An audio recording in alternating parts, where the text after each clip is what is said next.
with all due respect.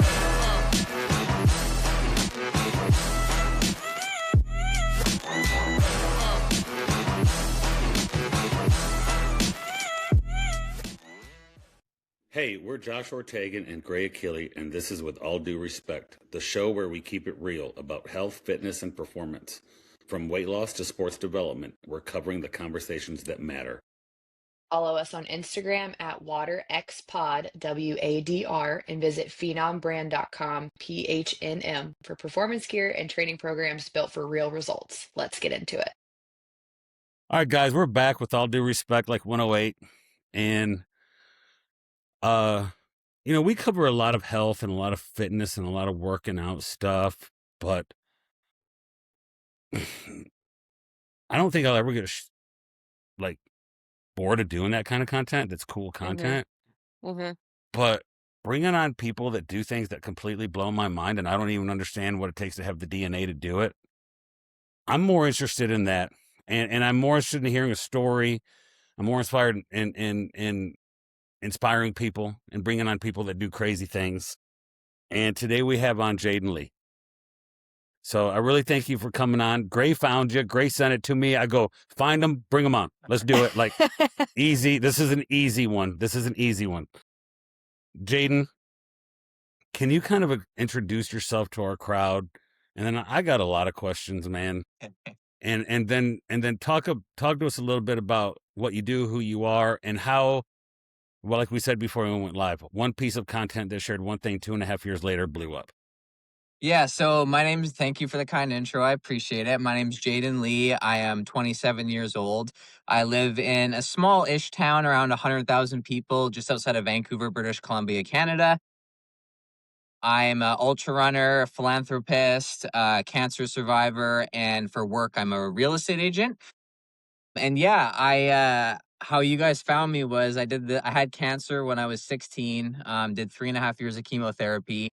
And after my last cancer checkup, I decided to do a 100-mile run for my last checkup, which was the video that I made. And I had actually, I just made that video a couple months back, but I had done the run 3 years ago. And every time I share my story, everyone's always like, oh, you should put out content or share more about your story. And I'm just like, that's not really I don't like to be the woe is me type person. But at the same time, I'm like, I know how much it could help people. And so I just got too in my head about it. I never put anything out. And then I finally said, screw it this year. And I just said, life's too short not to do it.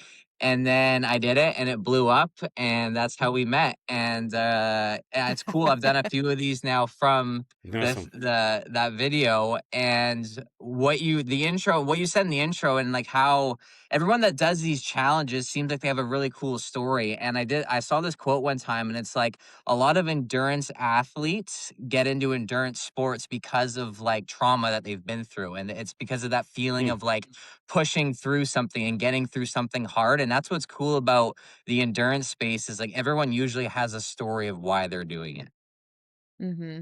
Well, I don't think we it talk attracts about that a lot. I don't think it attracts normal people. Yeah. Right? Yeah. I mean, for me, the event of running that far would be the trauma, right? Trauma. I'm never doing a marathon ever again. The trauma would be the event. The event would cause the trauma, and then I had to find something else. But you said you had cancer at 16. Yes. And your last treatment was at 23, right? Is that what you said? So basically, I had leukemia, so it's blood cancer. Okay. So I did 3.5 years of chemotherapy from 2015 to 2018.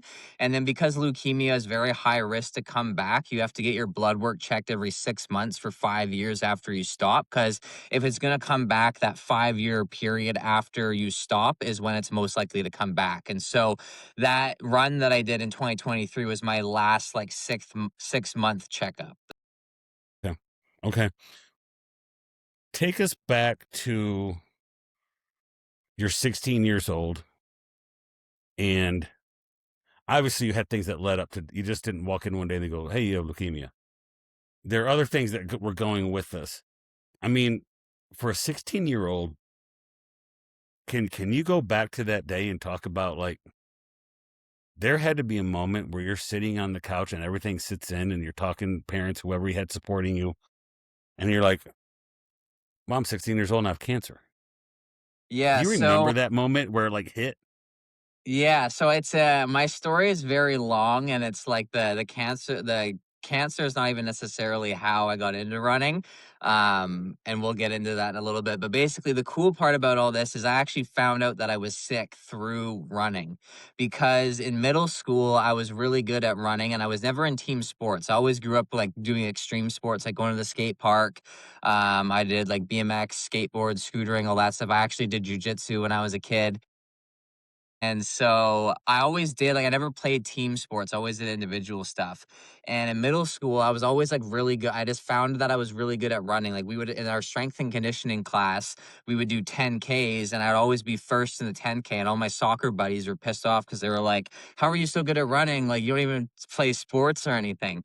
And so I just found that I had like a kind of a talent for running. And so grade 10 rolled around, which was the first year of high school here, and it got to the point where like I couldn't even run a lap around the track anymore. Like I just felt my fitness slowly starting to decline.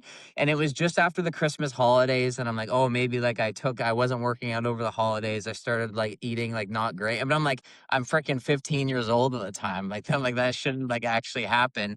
And so I just like, I could barely run a lap around the track. I was starting to ask to sit out a PE class because I wasn't feeling good, which wasn't like me. And my PE teacher was even kind of like you don't like you look pale and like you look a little green around the gills. And my parents were noticing it as well. They're like, "Are you feeling okay? Like you look pale." But it was also like January and it's like not sunny up here during that time. But I'm always like the person. I'm like, "Oh, I'm fine. I'm fine. I'm fine. Like don't worry about me." But I just like wasn't myself. And then I finally ended up fainting at my friend's house one time. And then I was like, "Oh shit, like I should probably go get like something's up." And, but I fainted, and no one actually knew that I had fainted. I didn't tell anyone, so I still kinda, like, didn't do anything about it, and then it finally took my PE teacher emailing my mom and being like, "Hey, Jaden keeps sitting out a PE class," like and so, I went home that day, and my mom took my resting heart rate, and my resting heart rate sitting at the dinner table was 120, which was crazy fast just for sitting down, and so we were like, "Okay, something's up." So then she called the doctor, booked me an appointment the following day, and then that was the day that I actually got diagnosed. So I went to school that day. My mom wrote me a note to sit out a PE class. Went to the doctor after school. He got sent me a lab requisition to get my blood work done, and then around 10 o'clock at night, they called my mom and told my mom that I had to go back to the hospital. And basically, long story short, me, my mom, and my dad were driving to and they didn't really tell me initially what was going on. They just said we had to go back to the hospital to do more tests. And then I kind of knew something was up because I'm like, you don't go to the hospital to do more tests at 10 o'clock at night. And so I'll never forget it. Like me, my mom, and my dad were driving to the hospital that night, and I was finally like, okay, I'm like, all right, I'm like, what's going on? Like, no one was really telling me, and I'll never forget it. My dad reached over and he grabbed my hand and he was like, "Do you know what leukemia is?" And at the time, I just started crying. I didn't necessarily know what leukemia was. All I knew that I knew it was some sort of cancer. That the weight of that at 15, 16 years old is I can't imagine just how hard it feels. And even as your parents too, like having to look at your child in the face and say you have leukemia. That was actually, like, the hardest thing about it was seeing the toll and impact that it had on my parents. Like, me aside, like, I was, like, 15 years old, and I'm like, "Oh, what," like, I didn't really get, like, the ramifications or how serious it was, but just, like, seeing the impact that it had on my parents, that was the biggest thing for sure. So you said the way it was is like there's treatment 3.5 years, and then you got to go every 6 months. When did you get back to running within that? When did you like? Because I imagine going through chemo and all that, you're not. Hey, I feel great. I want to run. You could have run. I don't know. I don't know. Yeah. I'm clueless. Where within 16 to when you got your last treatment did you back pick up exercise and running? Well, it's interesting, like, I wouldn't even have called myself a runner before like, when this was going on, like, I literally just ran in PE class, like, I wasn't actually like, I was just kinda doing it because I had to. So basically with my treatment, it was for 1 solid year, it was intense chemotherapy, which basically meant like I was living in and out of the hospital. So basically, when I first got diagnosed, I was in for 8 days and I got to go home for a week. Then I went in for over a month. And so that first year, I was basically living in and out of the hospital. And then after that first year, I was in remission and I was like quote unquote cancer free. But with leukemia, regardless of that, because it's very high risk to come back, I still had to do the treatment plans 3.5 years for males, regardless. So the last 2.5 years was I was on a phase called maintenance, which is basically I just had to go to the hospital once a month for IV chemo, but I was taking about 20 different chemo pills every single day, still on a daily basis. And so, but during that time, like the first year, I wasn't really able to do much like activities. Like I would, whenever I was home, I was trying to go to the skate park and like do all that stuff. But like I lost so much weight and lost so much muscle, like I couldn't really do anything. Like it was that's really weird. Like I had the muscle memory to like do tricks at the skate park, but like I couldn't actually do it because I was so weak. But I would say like once I got through that first year, those last 2.5 years was when I really started like going back to the gym and getting some strength back and doing activity and all that kind of stuff. But I didn't actually even get into running until years later. What got you into running? What you got a friend that does it?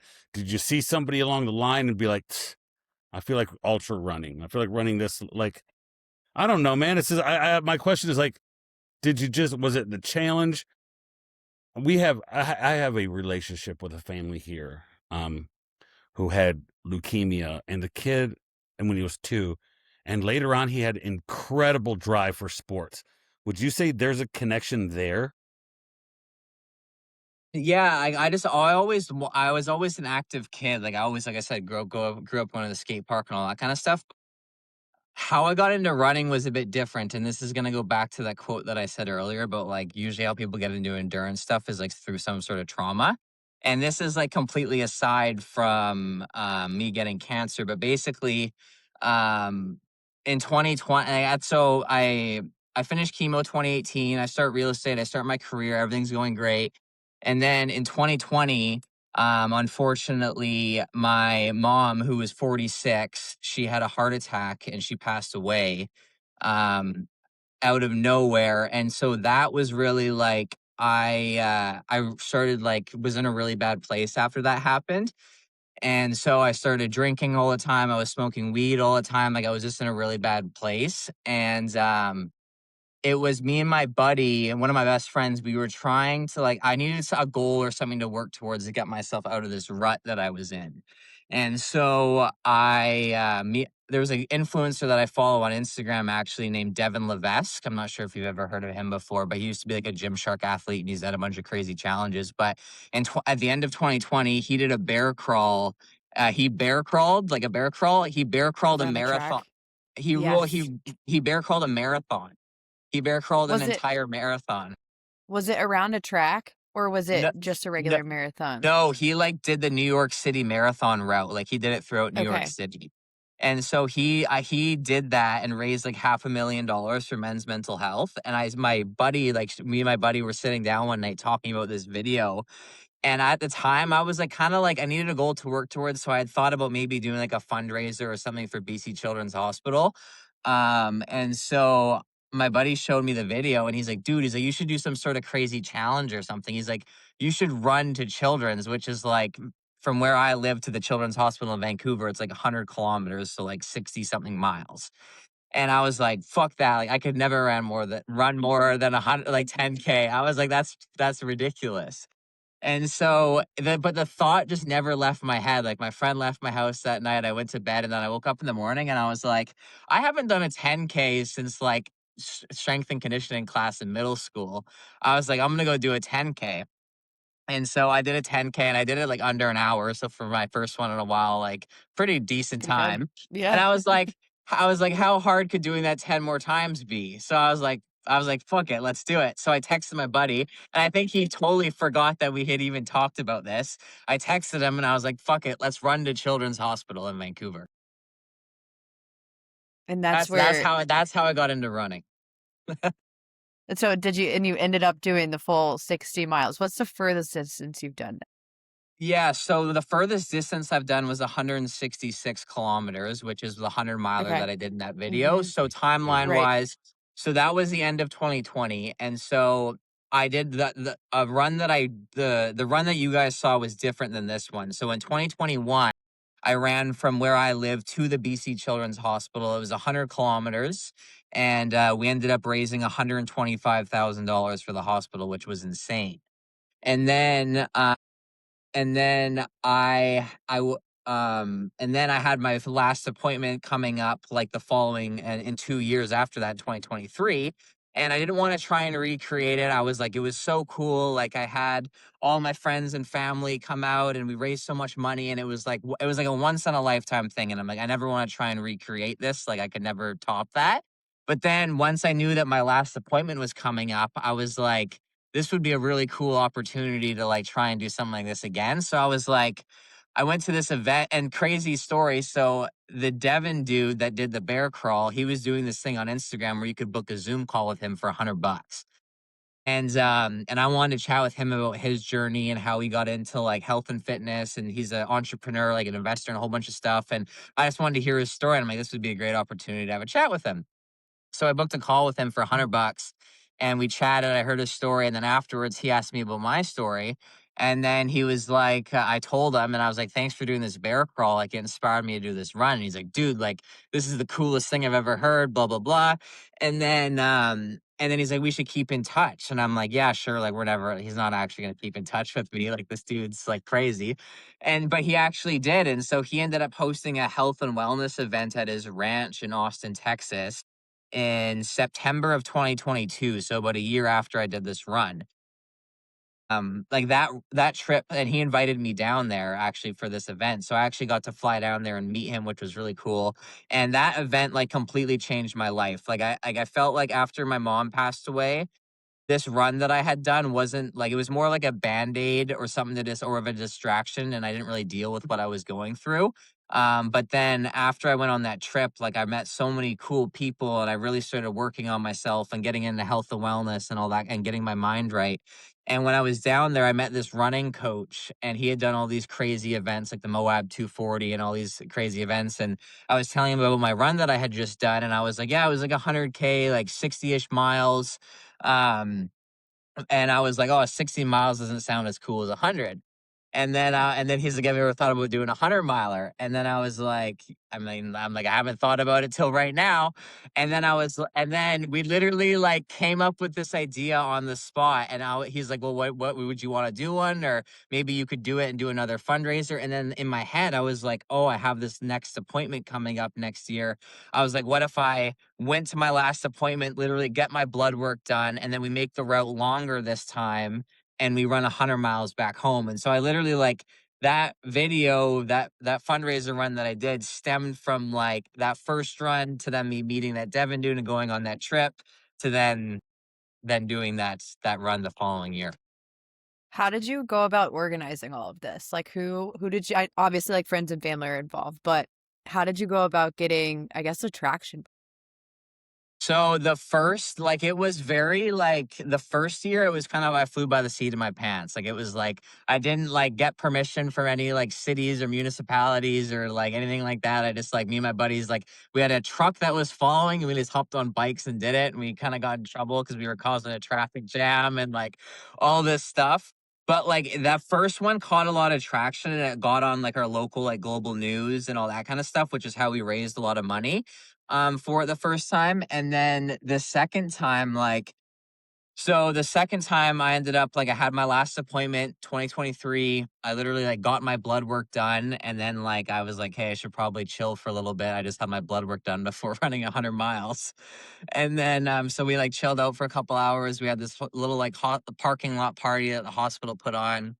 And this time it was a lot more organized. Like I had actually reached out to the hospital and they knew what I was doing. They got me in touch with like the local police department, and I actually had a full police escort this time. So like leaving Vancouver, like we had two police officers on motorcycles that were like blocking roads and all this stuff, and I had to get insurance, and it was this whole thing.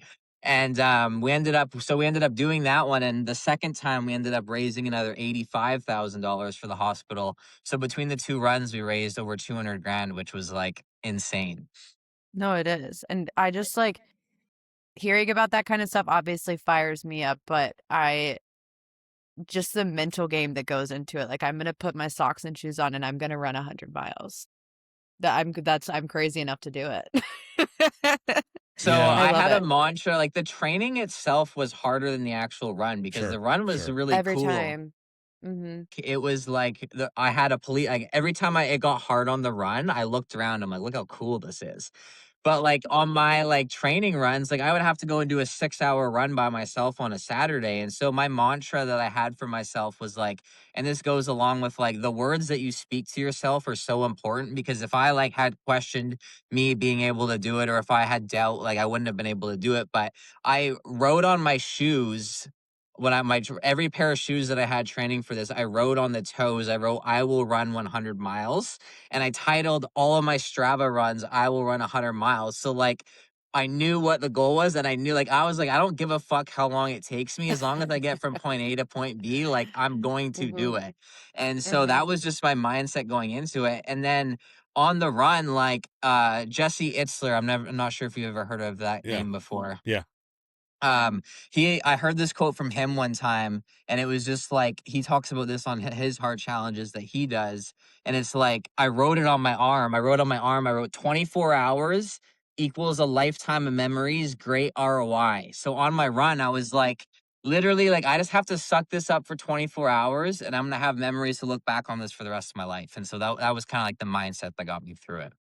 Yeah. Ever since then, have you had other people reach out to you that maybe they want to do the same thing? Have you maybe have had other people who are going through leukemia, or maybe parents who have kids?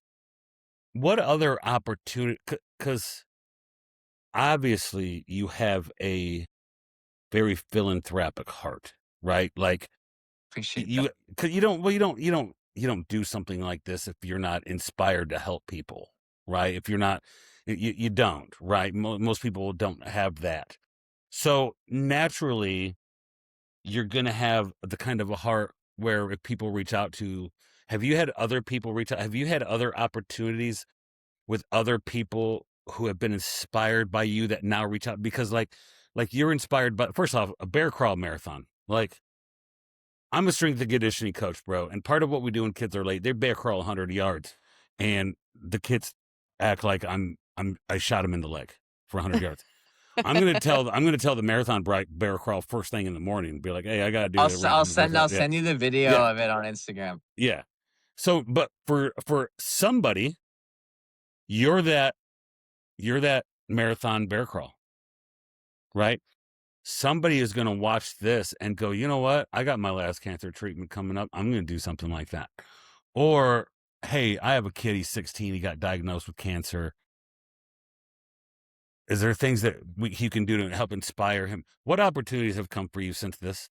Yeah, like like I've had so many, like, especially even since this video that I put out, like this reel that I did a few months back, like the amount of like it almost has 900,000 views on it. And like I've had so many people like message me like either their cancer journeys or one of their family members, or which has been really, really cool. And that's why like that's why I was like, I need to start sharing my more of my story publicly because clearly it's having an impact. But aside from that one, like when all of that first happened, like there was this one girl that was going through cancer treatment that was a patient at Children's at the time, and she came out to my first run, made me a sign that said like thank you, Jayden. And like her mom messaged me afterwards and was saying like Avery's like running laps around the backyard because she wants to do like a run thing one day. And I was like, that's so freaking cool.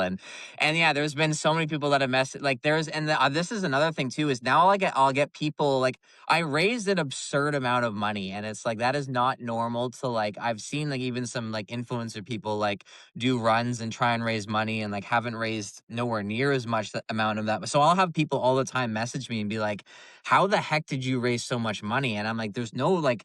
I'm gonna be honest, like there was no real like I literally just put it out there. Like I don't even have that large of a following or nothing. It was just it's your story that matters, right? And so for me, it was Mhm. like it was just my story that people felt connected to. And I always tell people too, you have to find like a cause that like a lot of people can relate to. And like, so for example, me choosing BC Children's Hospital, like in this area where I live, like you ask anyone, anyone knows someone that has either been to children's or has connected to, like, and I'm sure that's the same with any children's hospital in anyone's local area. So when I said that I was raising money for BC Children's Hospital, it was a very easy cause for people to donate to. Whereas sometimes I find these like specific or more niche like causes that are obviously great, but might make that a little bit harder for people to like wrap their head around or want to donate to, right?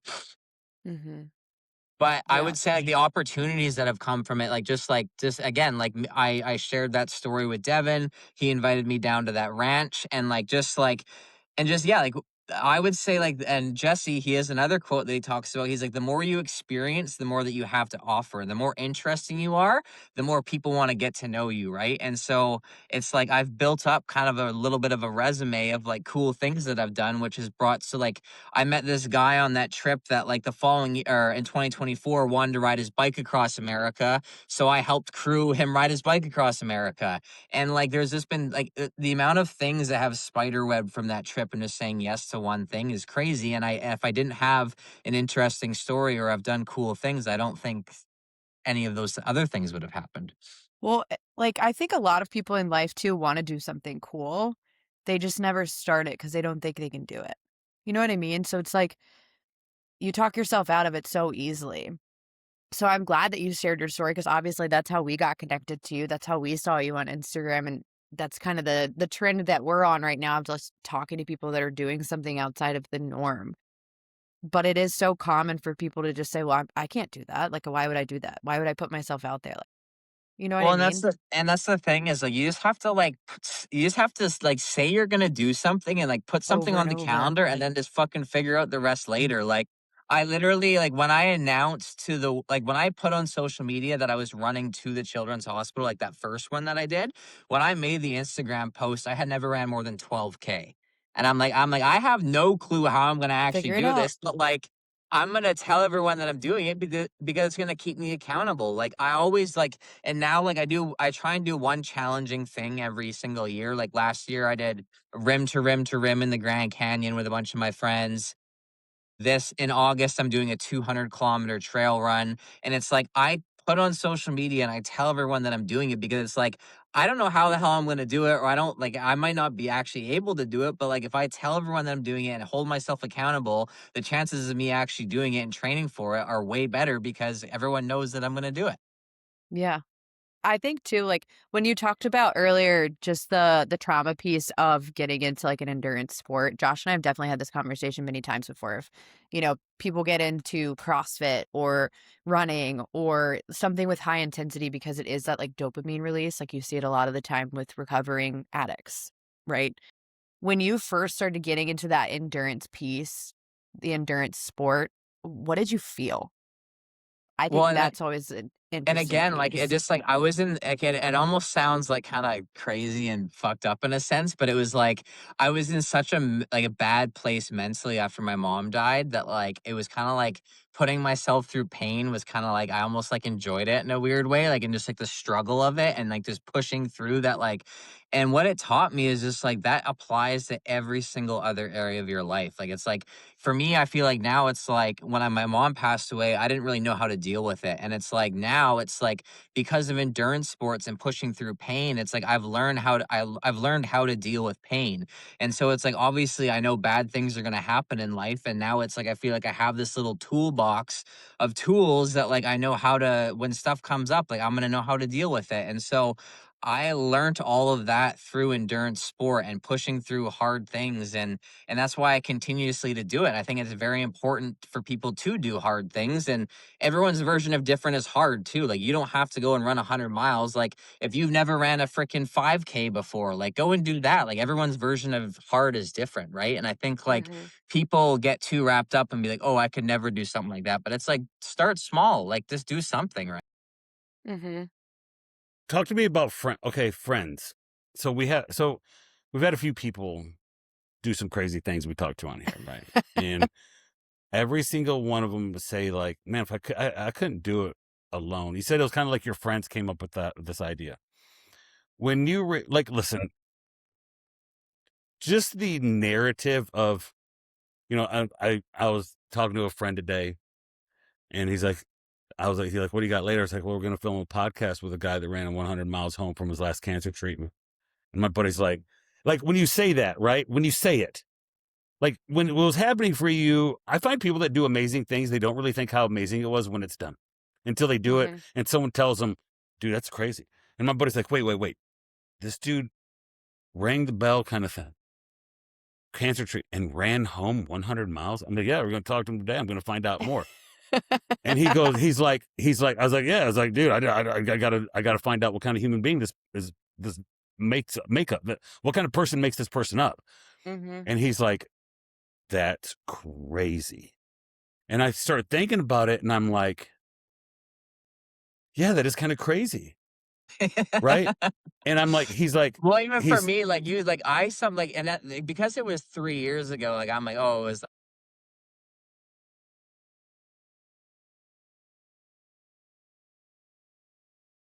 yeah,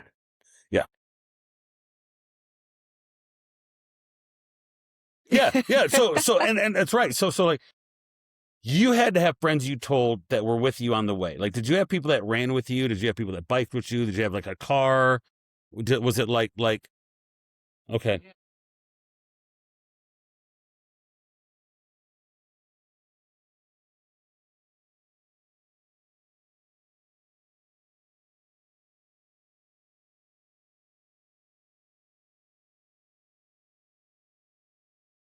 Yeah, I think we're, Yep. we're still going. Yeah, we're still going. Yeah.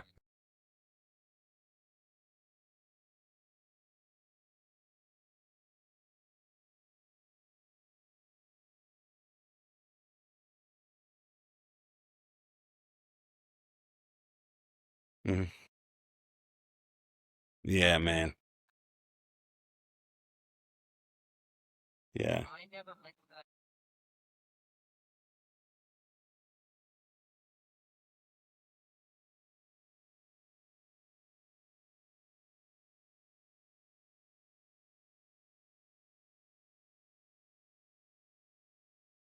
Right. Yeah. Yeah. But that's what you always hear too out of runners. I feel like it's like, "Oh, yeah, well, my buddy did 150 miles, so now I have to do 155." You know? It's like a Yeah. competition between everyone.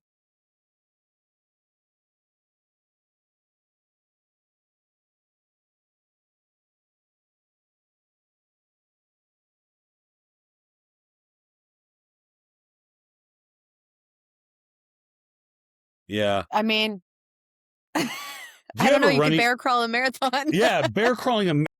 I don't know that story, y'all. And when you're I like, you don't heard about this either. guy, and then somebody said the guy that he bear crawled, and I was like, bear crawled.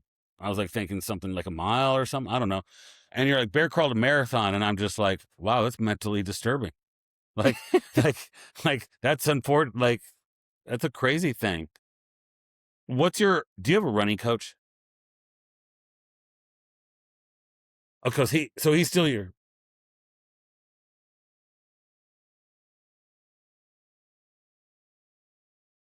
Okay.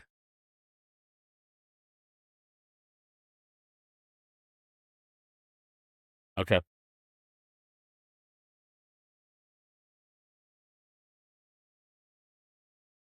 Okay.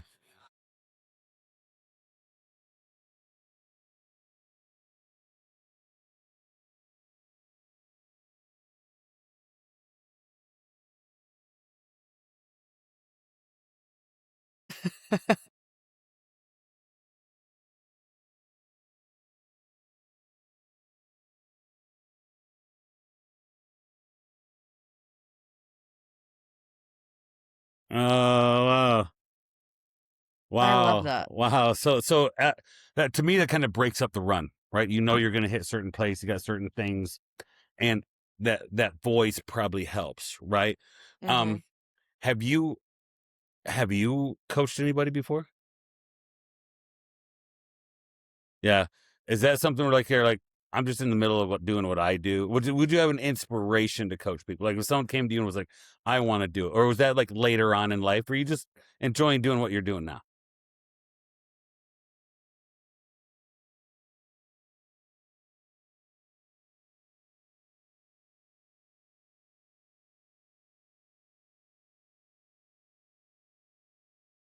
Hmm.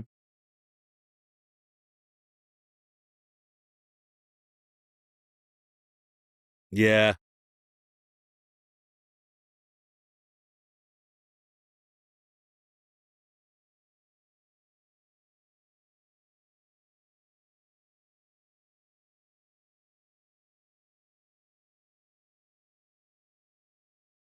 Yep. Yeah. Yeah.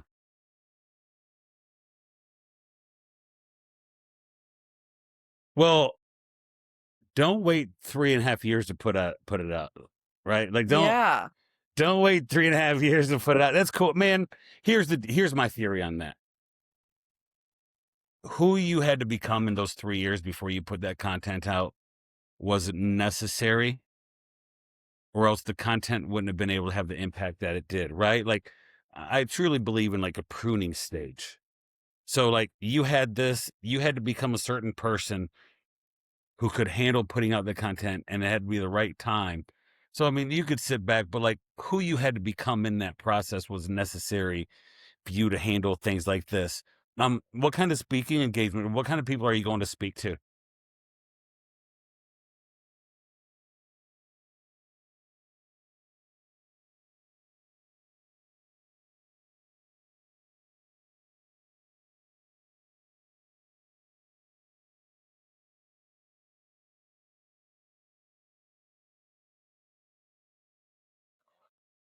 Hmm.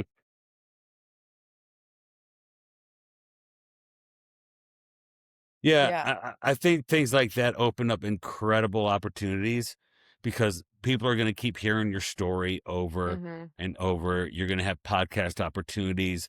People are going to start building a brand around it. Um, what is the so you've been, I guess, cancer free, had to go through that 3.5 years, all that kind of thing. Have there been any physical Has leukemia had to make you overcome things physically? Like, are there certain things that are harder for you because you have leukemia, or are you like, I'm completely scot free, clear, 100 to go. I'm good to go.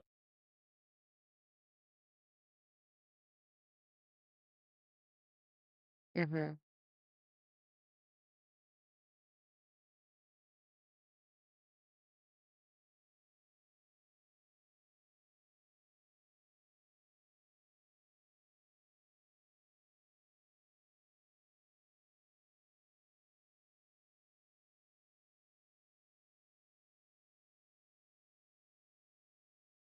Mhm. Yes.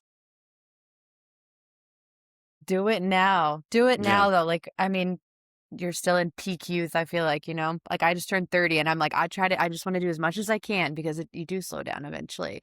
Talk yeah. to us the difference between, because I know you said you're about to do a trail run, different than a flat road run. Talk, yep.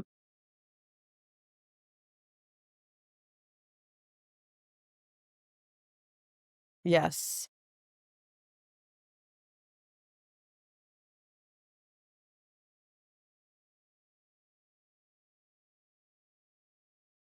Mm-hmm.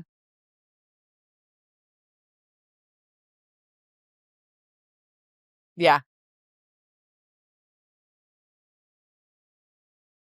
Mm-hmm.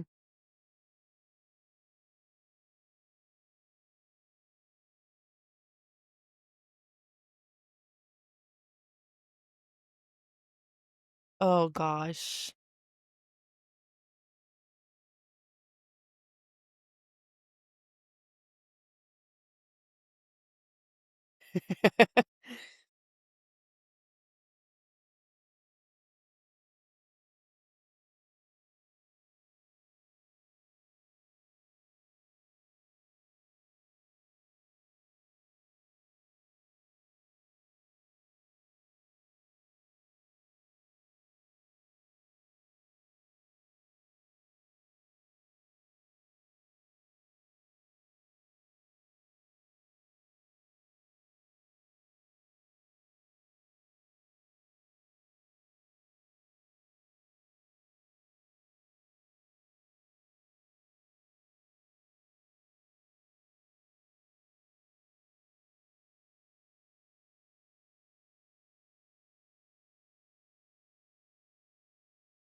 Mhm.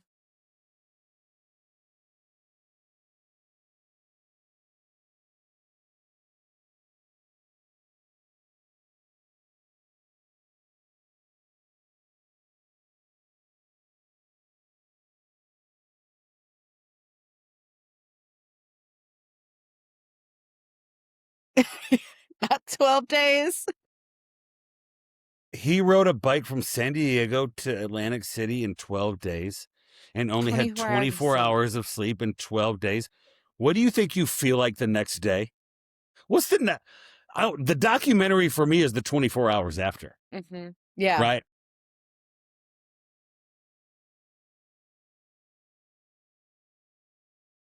That's incredible. No way.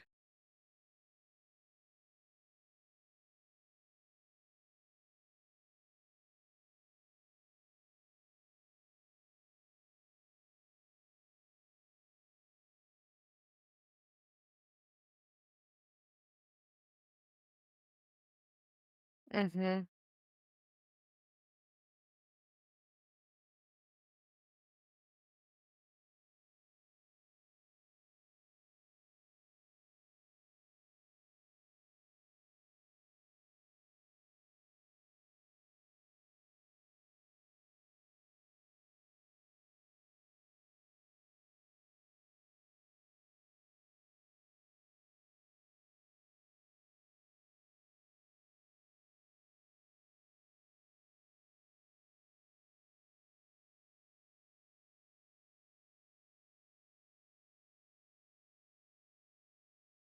Well, Whatever keeps you alive at that point, right? Whatever look, keeps you alive. okay. Hold time out. Like time out. Okay, this just went like Joe Rogan, Eddie Bravo weird, right? You're expecting in your run of 40 hours to take 40 hours to run this thing that you're expecting some level of sleep deprivation to cause hallucination. Like you're physically preparing that now.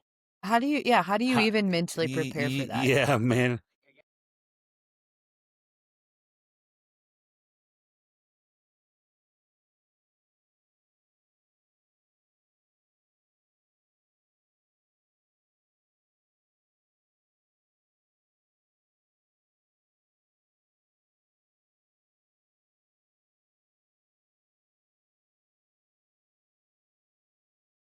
Does he help you with nutrition on this? Is there something? Okay, we had a marathon. We had a Do marathon you lady. eat? Yeah, dude. We had a marathon lady come on. She's a nutritionist for marathoners, and she's 125 pounds, and she carb loaded with like 400 carbs a day for like 3 days going into it. And I was like, that's ridiculous. That's so many carbs for a girl that size. And then we had the guy that ran on the treadmill, and he talked about his friends feeding him peanut butter and like all this kind of stuff happened from an electrolyte. And I'm talking from strictly not even a performance side, from a safety so I don't die doing this side. Like I'm not talking about high performance. I'm talking I'm not going to die on this. What are you looking at nutritionally in your body to be prepared for this?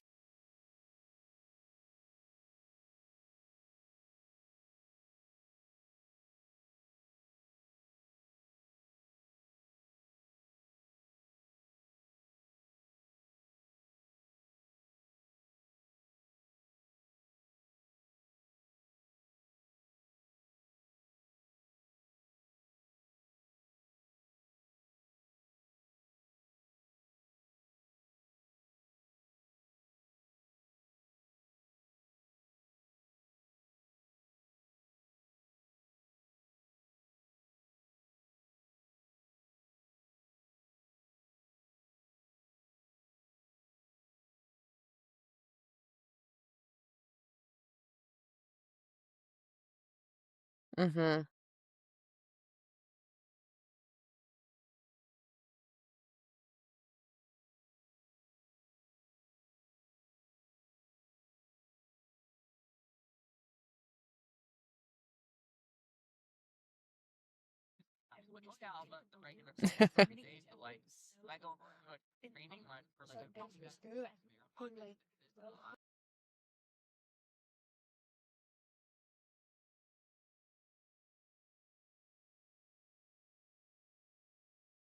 Yeah.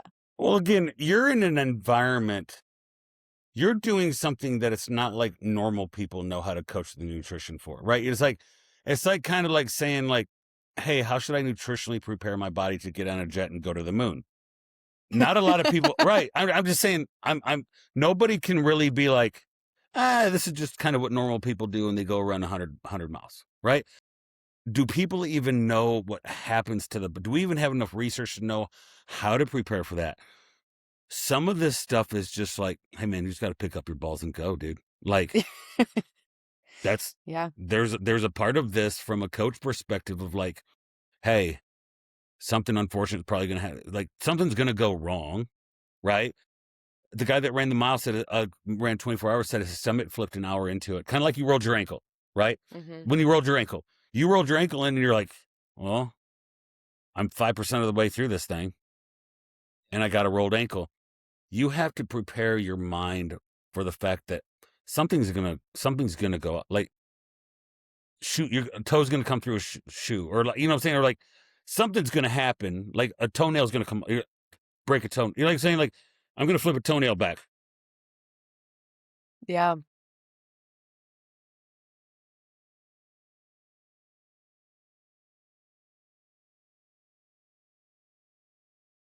Mm-hmm.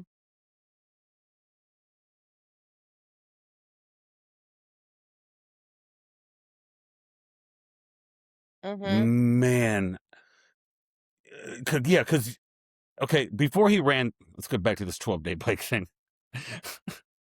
I'm gonna wake up at 3:00 in the morning and going like, I got more questions about this.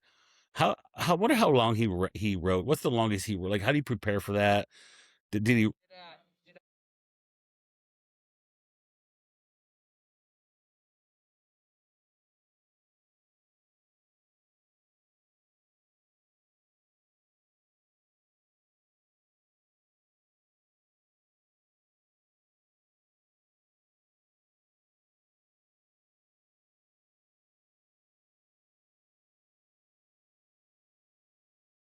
All right, so I'm gonna go. It's this month.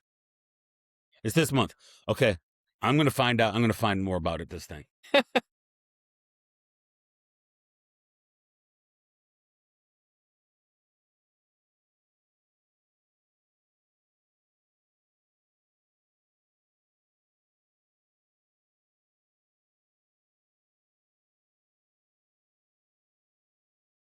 Okay, so there's multiple people. This is Yeah. I'm really disturbed now because there's more than one person doing this. Uh, it's like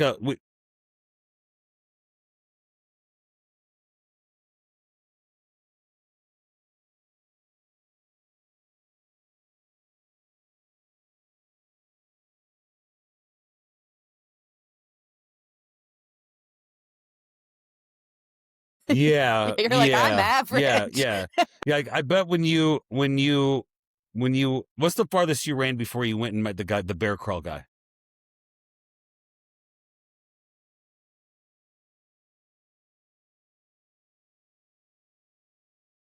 Okay. That's Yeah. right. That's right. That's Yeah. right. So Mm-hmm. when you go down there and you start getting around people that look at you and go like, 60 miles ain't nothing. You start to realize the human, that like, oh, there's more here. Oh, while it's hard for me, and you start meeting to somebody's like, yeah, I rode 12 hours, I 12 days across the country. You're like, oh, I'm only at the very surface The crazy shit I of get crazy to. stuff, of human performance. Like, yeah, this 100 kilometers, that's the iceberg of what's underneath as far as like what's possible. So like, I'm a very big believer that when you have the mindset that like, well, somebody else did it. So it's not like I'm not trying to do something that's impossible. If somebody else did it and it's been done, I can figure out how to do it or how to try it or at least Mm-hmm. attempt it. I am a big believer in like, okay, this is not out of like, and like you said, the people you're around when you go on that trip, you come up with crazy, because didn't the guy just flat out be like, well, we ever thought about 100 mile. And Mhm. you're like, well, not until I yeah, Yeah, yeah. we say that a lot. I love that you were like, well, I haven't thought about it until now. Thank you. Now I'm gonna do it. Now Yeah. I won't sleep for 3 days, and I'll wake up every day and go, because when that's put on your heart, man, I do believe in this. When things like that are put on your heart, dude, you're not going to run from it. It's going to terrorize Mhm. you. And it's going to Yeah. terrorize you and terrorize you, and it's going to be like a spirit inside you that just terrorizes you until you have to do it. And Mhm. Mhm. yeah, yeah. And here you are. Yeah. Have Yeah. you beyond the 200K, have you thought about what's next? Like whether it's, going rim to rim in the Grand Canyon or if it's another endurance event, have you thought about what's next?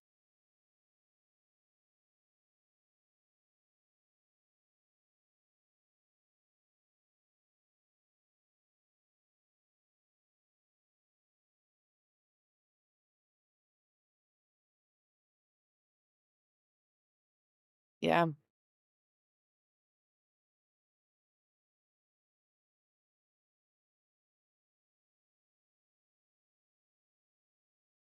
Yeah. Okay. Yeah.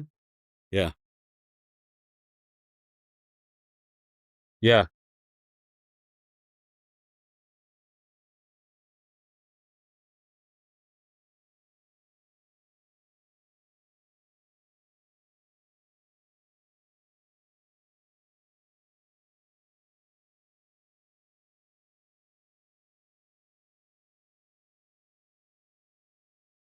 Yeah. Yeah. Yeah.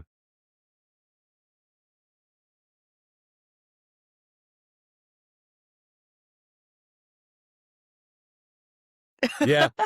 But is there Yeah. something that like maybe has sparked your interest? And it doesn't have to be like longer distance and it doesn't have to be crazier.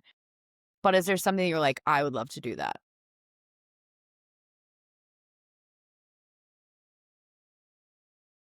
You're welcome. Yeah. Yeah. Yeah. Mhm. Yeah. Yeah.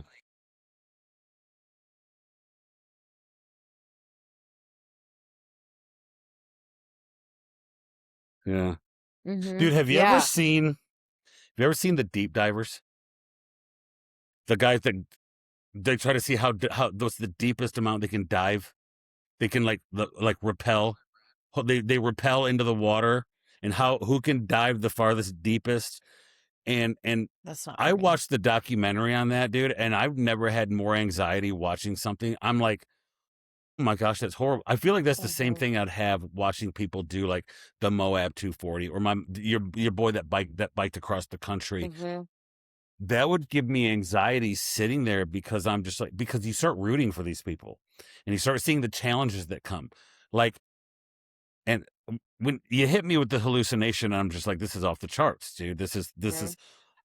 This is off the charts. And I'm so intrigued now, and I'm going to follow this race that's this month. I'm going to go follow that. Um, I think what really doing all of this, but I tell you what sparked me the most was my man rung the bell on cancer and ran 100 miles home. I'm There's like, something like so full circle moment about like going yes, home. I dude. think it was the whole like I'm going home piece that I was like Yes. sold. When I saw it,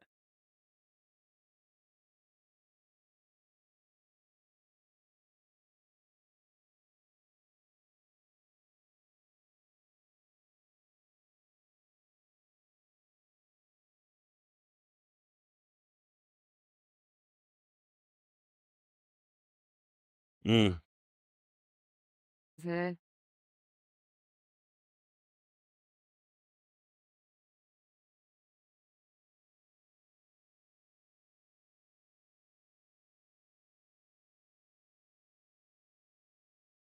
Mhm.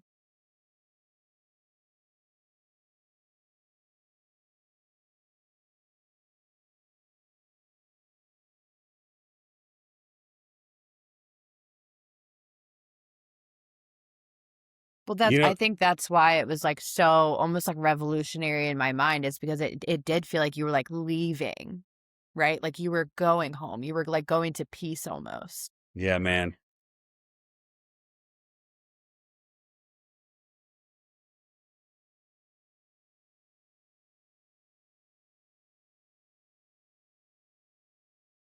Yeah, well, it's different. It's just different. Like the Moab 240 will be something that you've never done before, and it'll be like the craziest distance and in the desert, by the way. Have you ever been to Yeah. Moab? I love Moab. It's a weird town, but it is hot as hell a lot of the year.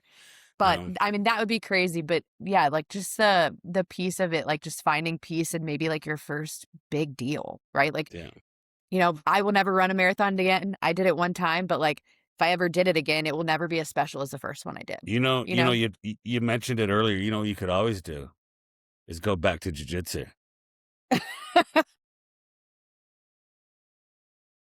The smug smile.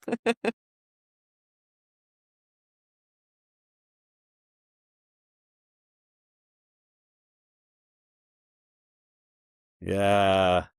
Yeah, I no, know. I you think you can't deal with serve. a lot of breaks. Jujitsu is one of those things where you can't serve two masters, bro. No, that ain't it, man. That ain't it. Hey, man, thank you for coming on. Bro, are you extrovert? Are you pretty extroverted, dude? I see. I'm not, but I need more people like that in my life. Greg's extroverted. I'm introverted. You need to go on more shows, dude. Like you need to. You're an incredible communicator. Like you tell your story with great passion, and I feel like you might be that kind of dude that like they're like, hey, you just gotta have Jayden come over, man. We're gonna have fun if Jayden comes over. We're gonna have good stories and have conversations. Like, somebody, where's Jayden? Like, I feel like everybody's like, where's Jayden? Where Jayden's probably running 100 miles. No, get him over here, right? That's cool, man. Yeah, that's cool, man. That's cool. And having meet people like this for the first time, you always wonder how it's gonna go. But I feel like when you do your next thing, I want you to come on, man, because I want to know. Hmm. Here's what I want to know. Like, say you go do something and it's awesome. I want to know the challenges. I love hearing the challenges that happen in the middle of it. Yeah. I love like I want to hear no, about the hallucinations. yes. Oh my god, dude, that freaked me out. Like you say, well, I ran 100 miles. Well, this is what happened. Well, I ran home. This is what happened. You go to your next run. There's gonna be a story. Like there's gonna be something that happens. There's gonna be like there's gonna come up to something. And I hate to like say something, but like you're gonna rip like toenail's gonna get ripped off on the run on the shoe, and you're gonna be like, I just ran blood through my shoe, right? So, Hmm. but hey, man, I appreciate you coming on. Um, I hope you get more of this. I hope you get to tell your story. I hope you get to grow your brand. I hope you get to speak Hmm. more. Um, I hope. Here's what I hope too. I hope other people hear your story, especially like kids and families of people that had cancer. I hope that they reach out to you and tell you that you inspired them. I Hmm. really do, because you're very accessible. The fact that you came on this, I hope people watch this podcast and they contact you and go, that story really inspired us. And we have a 12-year-old that's got leukemia. We Yeah. have this, we have that. Listen, go do crazy stuff. That's cool. Like We love it. We just want to yeah, hear about it I later. want to hear about it. I want to hear about crazy stuff. But nothing is going to inspire me like the mom who calls you and is like, "Hey, can we played our story for our 8-year-old? He's really struggling, and he's got leukemia, dude. That's saving people's lives, bro. Right? That's say. So I really appreciate you coming on, Jared. I thank you for your time, man. Yeah.